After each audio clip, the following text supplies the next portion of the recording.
একদিকে যখন সার্টিফিকেট বিতর্ক, তখন অপর দিকেই ডায়মন্ড হারবার হাসপাতালে আইসিইউতে সেখানে শ্লীলতাহানির অভিযোগ।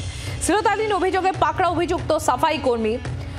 সরকারি হাসপাতাল যে সুরক্ষিত নয় এর আগেই সেটা দেখা গিয়েছিল, কিন্তু এবার হাসপাতালের আইসিইউ বাদ গেল না। অভিযুক্ত অসুস্থ ছাত্রীকে শ্লীলতাহানি করা হয় বলে অভিযোগ, এবং অভিযোগের ভিত্তিতেই তাকে সেই সাফাই কর্মীকে গ্রেফতার করেছে ডায়মন্ড হারবার থানা। যুবকের বিরুদ্ধে পক্সো আইনে মামলা রুজু পুলিশেরা। শুধু সাফাই কর্মীকেই বা গ্রেফতার কেন? চিকিৎসককে আড়ালের কি চেষ্টা? পরিবারের তরফ থেকে এমন প্রশ্ন তোলা হচ্ছে, এবং তার পাশাপাশি তোলা হচ্ছে সিসিটিভির নজরদারির প্রসঙ্গ। মা বাবার তরফ থেকে কি বলা হচ্ছে ওই নির্যাতিতা, শোনাবো আপনাদের।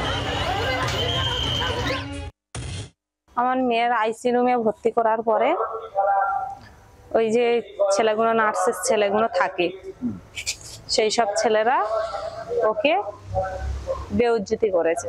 শনিবার রাতেতে হয়েছে। আমার মেয়েকে বলেছে তুই বলবি না।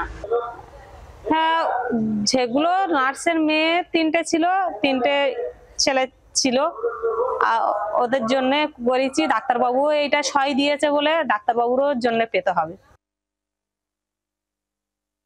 একজন শুধুমাত্র সুইপারকে, কিন্তু ডাক্তারকেও করা হলো না। নার্সিংহোম জানলো, ডাক্তারবাবু জানলো, তথাপি কেউ কোনো গুরুত্ব করলো না, বা পুলিশও তাদেরকে অ্যারেস্ট করলো না।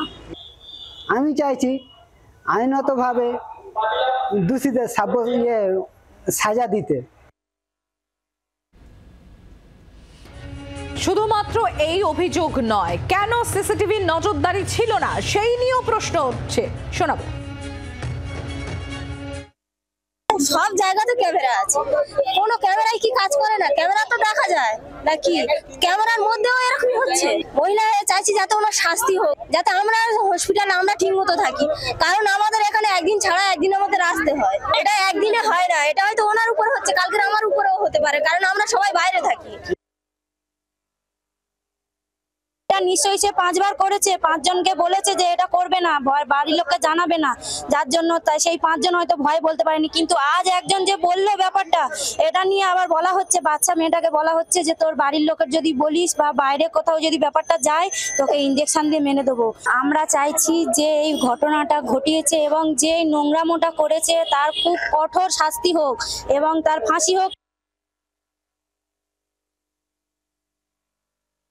ডায়মন্ড হারবার হাসপাতালে সিসিইউ বিভাগে এক ছাত্রী ভর্তি হয়, আর সেই ছাত্রীর উপরে শ্লীলতাহানির অভিযোগ উঠেছে খোদ সিসিইউ থাকা এক সাফাই কর্মীর বিরুদ্ধে। ইতিমধ্যেই কিন্তু এই ঘটনায় গ্রেপ্তার করেছে ডায়মন্ড হারবার থানার পুলিশ ওই সাফাই কর্মীকে। তবে এই ধরনের ঘটনায় আতঙ্কিত অন্যান্য রোগীর পরিবারের লোকজন। তারা চাইছে এই ঘটনা যারা ঘটিয়েছে, এর সঙ্গে যারা যারা যুক্ত আছে তাদের কঠোর থেকে কঠোরতম শাস্তির দাবি তুলেছে। জি 24 ঘন্টা, নকিবউদ্দিন গাজী, ডায়মন্ড হারবার। কুণাল ঘোষ কি বলছেন, শোনাবো। যদি কোনো অভিযোগ থেকে থাকে তো পুলিশের কাজ করেছে, বাকিটা খতিয়ে দেখবে। কোনো খারাপ ঘটনার যদি অভিযোগ আসে তা তদন্ত করার জন্য পুলিশের যা যা করার নিশ্চয়ই পুলিশ সেটা করছে। বাংলার আওয়াজ, বাঙালির আবেগ, জি 24 ঘন্টা।